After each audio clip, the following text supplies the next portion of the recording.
ভবানীপুরের মানুষ এই জবাব দিয়েছে। 9 তারিখ থেকে পুরো পশ্চিম বাংলা পাল্টে গেছে। ধন্যবাদ যাত্রা, ধন্যবাদ ভবানীপুরবাসী। পদ্ম ফুলে শোভিত জিপ গাড়ি, হুটখোলা জিপ আর হনুমানজির মন্দিরে পুজো দিয়ে শুভেন্দু অধিকারী মাননীয় মুখ্যমন্ত্রী আজকে যাচ্ছেন, তাই তো? একটুখানি বলুন, আজকে পুরোটা একটু অন্য রকম, আজকের দিনটা অন্য রকম পুরো। একেবারে 9 তারিখ থেকে পুরো পশ্চিম বাংলা পাল্টে গেছে, উন্নয়নমুখী হয়ে গেছে। আর ভবানীপুর এর অবদান সব থেকে বেশি। 207 সিটের মধ্যে আমি বলবো একটা সিট যদি বলি তো ভবানীপুর।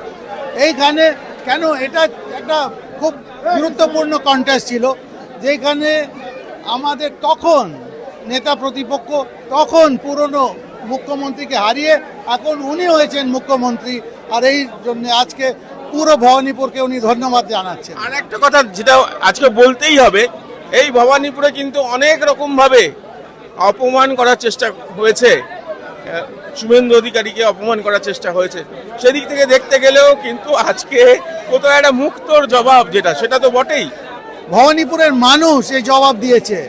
ভবানীপুরের মানুষ এটা সহ্য করেনি, বলেছে ভবানীপুরের মানুষ বলেছে কি আমরা এখানে শুভেন্দু অধিকারীকেই জয়ী করে এইখান থেকে মুখ্যমন্ত্রী করব।